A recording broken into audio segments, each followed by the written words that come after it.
Gunsmoke. Brought to you by L&M, the modern cigarette that lets you get full, exciting flavor through the modern miracle of the pure white Miracle Tip.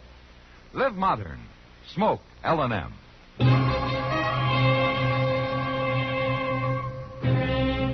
Around Dodge City and in the territory on West, there's just one way to handle the killers and the spoilers, and that's with a U.S. Marshal and the smell of Gunsmoke.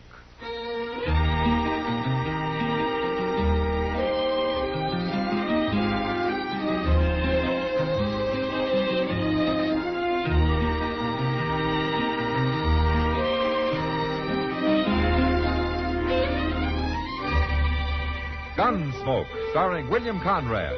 The transcribed story of the violence that moved west with young America. And the story of a man who moved with it. I'm that man. Matt Dillon, United States Marshal. The first man they look for and the last they want to meet. It's a chancy job, and it makes a man watchful. And a little lonely.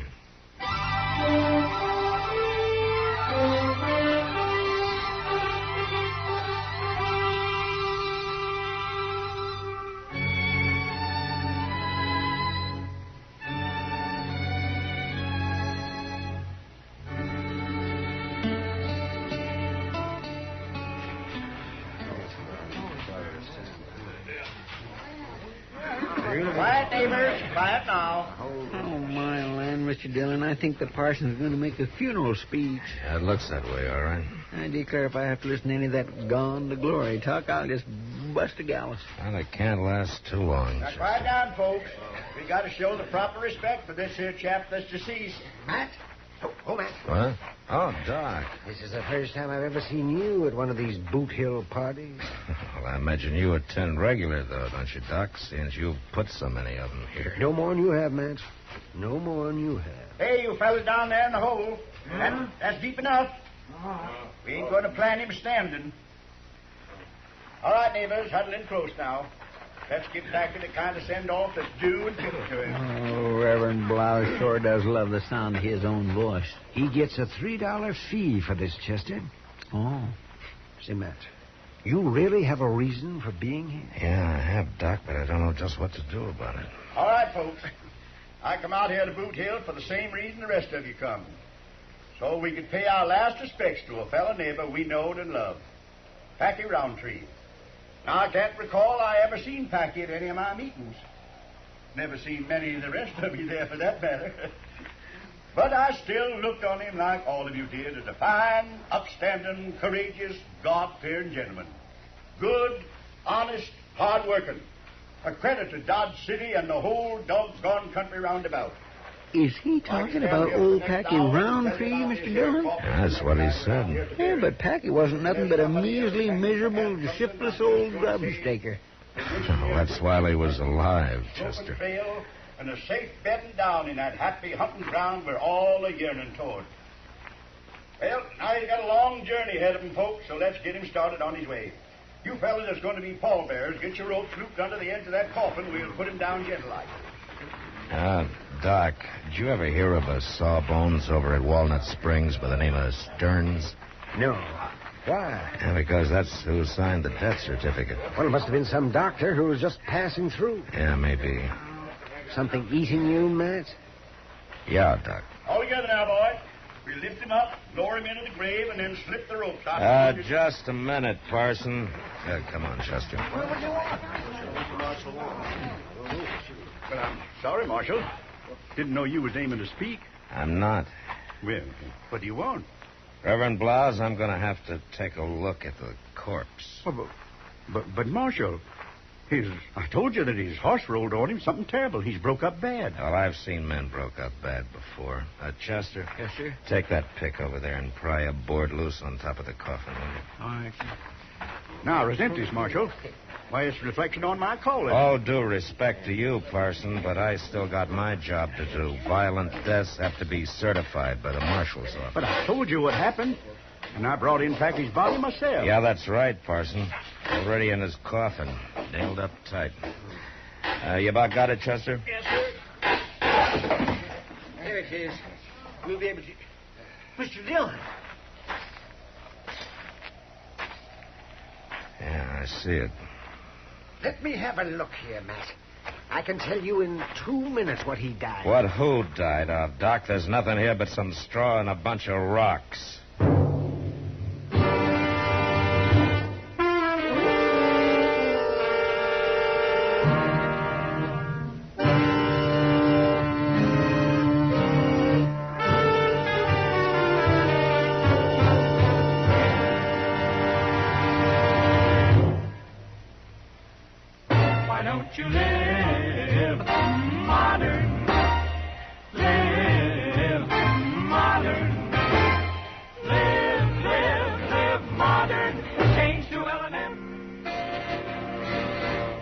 Only with L&M can you enjoy the full, exciting flavor of today's finest tobaccos through the modern miracle of the L&M Miracle Tip. Through the pure white Miracle Tip, L&M tastes richer, smokes cleaner, draws easier. No other cigarette, plain or filter, gives you all the flavor you want. The rich, exciting flavor you get only from L&M. So light up, free up, let your taste come alive. Live modern. Smoke L&M. Make today your big red letter day and start to live the modern way. Live, live, live modern. Get L&M today.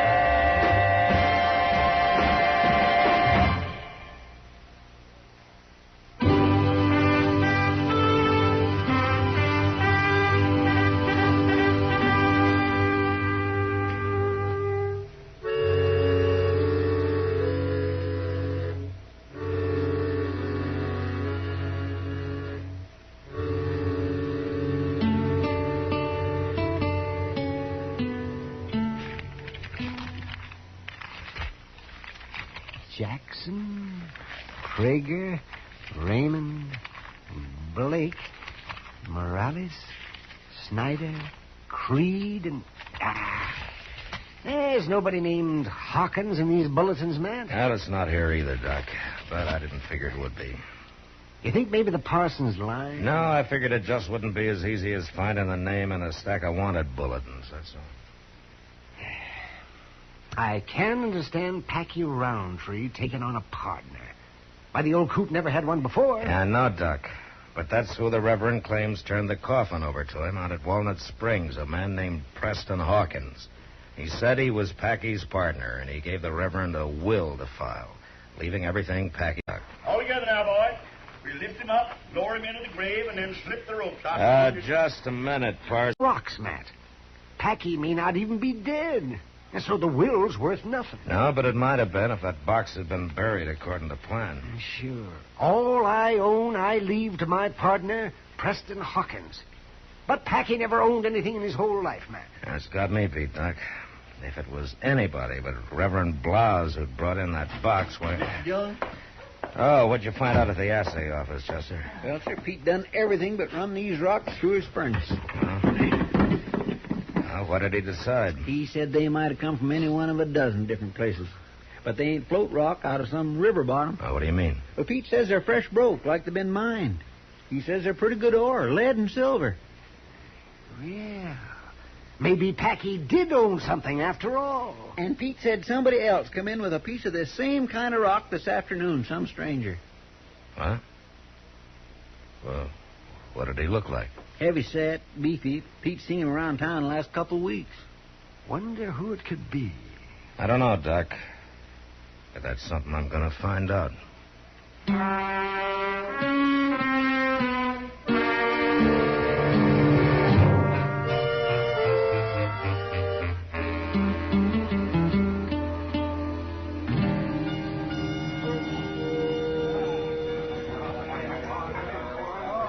It's the man there by the end of the bar, Matt. You see the one I mean? With a calico shirt. That's right. Heavy-set, bull-necked. He sure fits the description. You know him, Kitty? No, and I don't want to. He's giving the girls here a lot of trouble, Matt. He's the kind who likes to knock people around, especially if they're smaller than he is. Well, that'd cover plenty of ground. There aren't many bigger. Oh, he's the man you're looking for, Matt. I'm sure of it. He's been around Dodge about 3 weeks, and he's asked about Packy, too. And he calls himself Jeb Cruder, huh? That's right. What's it all about, Matt? Maybe Cruder knows. I'll talk to you later, Kitty. You watch him now, Matt. He's mean. Of today's finest tobaccos through the modern miracle of the L&M Miracle. Cruder? Well, if it ain't the marshal. Have a drink, lawman. Cruder, I understand you took some rock into Pete Will's assay office this afternoon. Any log in it? I also understand that you've been trying to find Packy Roundtree. Not so. Well, Marshal, suppose you go do your understanding someplace else. Mr. Cruder, in Dodge City, a man answers questions with a civil tongue in his head. It's a kind of a habit we got here. Are you aiming to teach me about it, are you? Yeah, I think I am. I'll kill you. Get your hand away from that gun. You don't have the guts to draw it anyway. All right, now get up. Come on your feet, Cruder. Marshal, I didn't mean no offense. I ask you some questions. Well, I've been looking for Packy, all right. Come here a couple of weeks ago. I knowed him for years, but ain't seen him in a long time. Did you find him? No, sir, and then that happened out there at Boot Hill this afternoon. Well, I was just poleaxe, Marshal. You know any reason why Packy would pull a trick like that? Well, no, sir, I sure don't. I thought I might trace him through them rocks, so I took some out of Packy's coffin. But the assayer couldn't help me none. Ever hear of a man named Preston Hawkins? No, sir. I just don't know nothing about this, Marshal. If I did, I'd tell you. I sure wouldn't want you to think I meant any offense a while ago, sir, because I was... Cruder, don't overdo it, huh? A man can get too civil sometimes.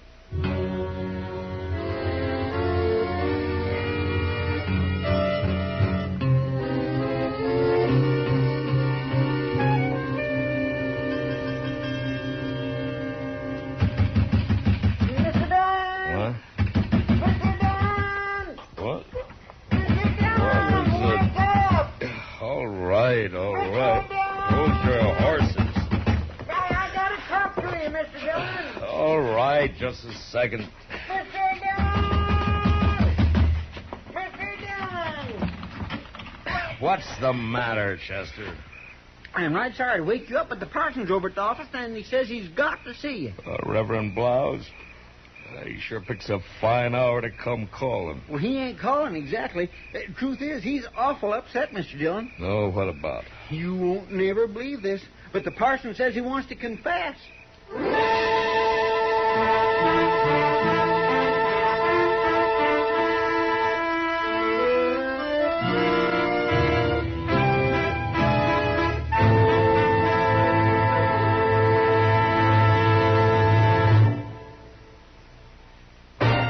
You live modern. Live modern. Live modern. Change to L&M. Yes, have an L&M. Enjoy a really modern cigarette. A cigarette that gives you all the full, exciting flavor of today's finest tobaccos. No other cigarette, plain or filter, gives you the flavor you get through the modern miracle of the L&M Miracle Tip. Through the pure white Miracle Tip, L&M tastes richer, smokes cleaner, draws easier. So light up, free up, let your taste come alive. Live modern, smoke L&M. Make today your big red letter day and start to live the modern way. Live modern. Get L&M today.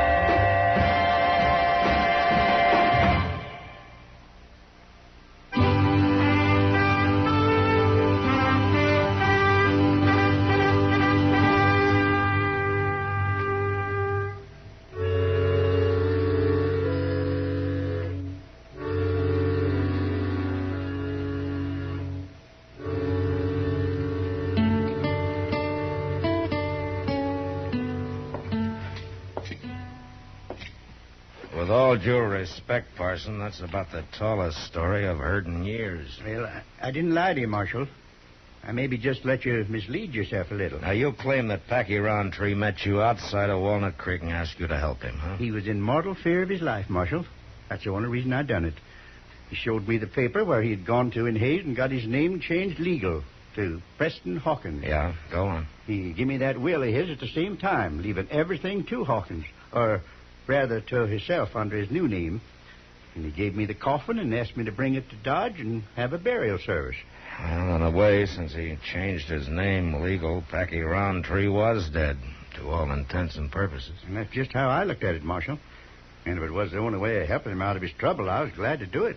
Now, you say Packy claimed he was doing all this just because he was scared. He was scared. Why, he turned white every time he mentioned Jeb Cruder's name. Seems Cruder got the Indian sign on him years ago and bullied him ever since. That's why he always kept moving on, always hoping Cruder wouldn't find him again. And this time he couldn't move on because he'd stumbled into that pocket of silver ore. That's right. Where Walnut Creek cuts sharp up through the Comanche Hills. Uh-huh. Well, from what I saw of Jeb Cruder, Packy's story holds together pretty solid. Cruder's a coward and a bully, all right. Yeah, sure is. How do you figure I got my head cut open this way? I was going to ask you about that. Cruder forced his way into my house tonight. What? Yeah, he buffaloed me with his gun barrel, and he threatened to shoot my wife if I didn't tell. Didn't tell what? How to get to Packy's silver mine. I had to, Marshal. I didn't have no choice. Why? Chester. Yes, sir. Get a couple of horses saddled fast.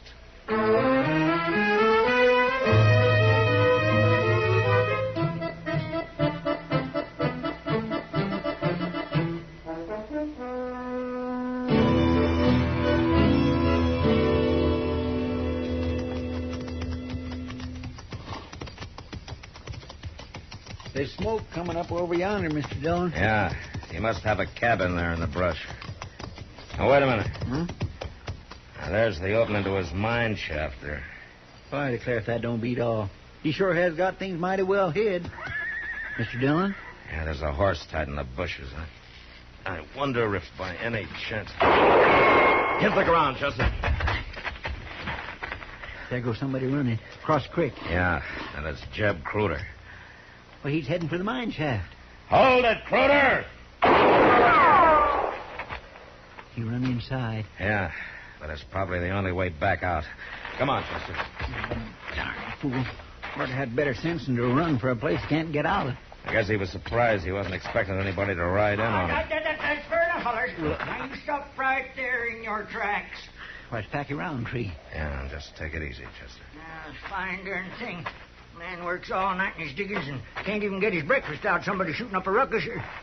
Well, doggone if it ain't the marshal. Morning, Packy. Or Preston Hawkins, I guess it is now. Oh. Well, I reckon you know the whole story then, huh? Yeah. And so does Jeb Cruder. Cruder? We just chased him into your mine shaft over there. Oh, you don't say so. Oh, now, that's mighty interesting. Yeah, we were just going in after him, Packy. I reckon he'll keep for a while. Let's sit down. Look, Packy, I think we've got... Sit down, Marshal. That's the only way out. He can't get out no other way. Yeah, we might as well for a minute. Yeah, now, I want to tell you about Cruder and why I done what I done. You see, the fact is, Marshal, I'm a gall-darn coward. Oh, what do you mean? Well, I just ain't got the courage most men got. When it comes to Jeb Cruder, I ain't got none at all. I want to tell you about 3 years ago, out in Montana Territory, when I thought I'd got clean away from him. I had me little flock of sheep, built it up from nothing. Then Cruder showed up again. He hog-tied me, Marshal, to make me sign over the sheep to him. Look, I want to show you my legs here. It's how come I limp like I do. Packy, later, huh? Could we hear the rest of it? He held his gun 6 inches from the calf of my leg and put a bullet through it. I wouldn't sign.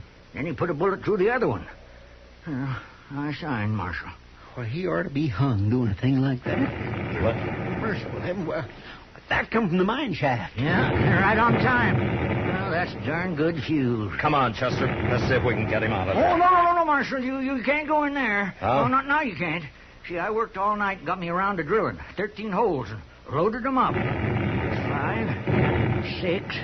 Yeah, I touched him off just before I went up to the cabin. But you don't understand. Cruder's in that shaft, Packy. Cruder? Oh, doggone if it didn't clean slip my mind, Marshal. 7, 8. There's 9. Ah, that was a darn good round. Brung down a lot of rock. There's 10. I reckon I'll stick to this brand of fuse from now on. Packy, what am I going to do with you? It ain't pleasant to be shot in the legs, Marshal. Ah, that's 11. Sure hope the parson kept that coffin I built. Come in handy. If we can find anything to put in it besides just rock. That's 13. I guess that's the end of it, Marshal. Yeah, I guess it is, Packy.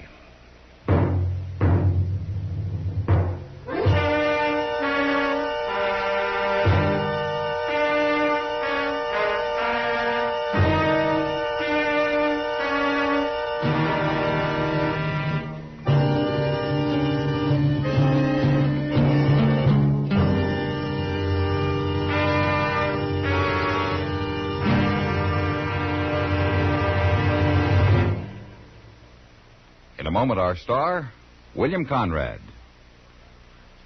Have you ever asked a naturalized American how he or she feels about the business of voting? If you have, it's probably given you a whole new slant on the matter. To those men and women who were born in other countries, the right to vote is a precious privilege. Hit the ground, Chester. There goes somebody running across the creek. Yeah, and it's Jeb Cruder. Actually, the right to vote should give us all the same heady thrill. It is we, you and I, who determine the course of our country and the conditions of our own lives with those votes we cast on Election Day. Just one reminder, make sure your opinions will be counted. Make sure you cast your vote by being very sure to register. Registration days differ in varying localities. Check on the time in your community and get your name on the rolls. Then take advantage of all of America's media of communication for informing yourself on the issues involved. And then when Election Day comes, go to the polls with pride and responsibility and vote. And now, William Conrad. You know, it took a lot of courage to stand on a frontier street facing some gunfighter who wants to take your life. Yet next week, a man does just this, knowing full well that he can't even draw his gun. And that was the West. Gunsmoke, produced and directed by Norman MacDonnell, stars William Conrad as Matt Dillon, U.S. Marshal. The script was specially written for Gunsmoke by Les Crutchfield, with editorial supervision by John Meston. The music was composed and conducted by Rex Corey. Sound patterns by Ray Kemper and Bill James. Featured in the cast were Ralph Moody, Paul Dubov, and Joseph Kearns. Parley Baer is Chester, Howard McNear is Doc, and Georgia Ellis is Kitty. Join us again next week for another specially transcribed story as Matt Dillon, U.S. Marshal, fights to bring law and order out of the wild violence of the West in Gunsmoke.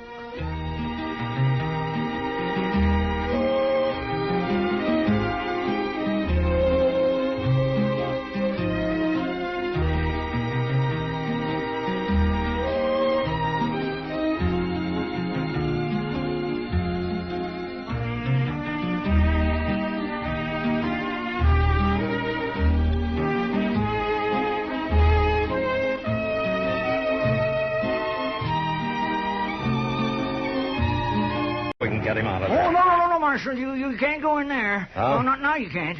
See, I worked all night and got me around to driller.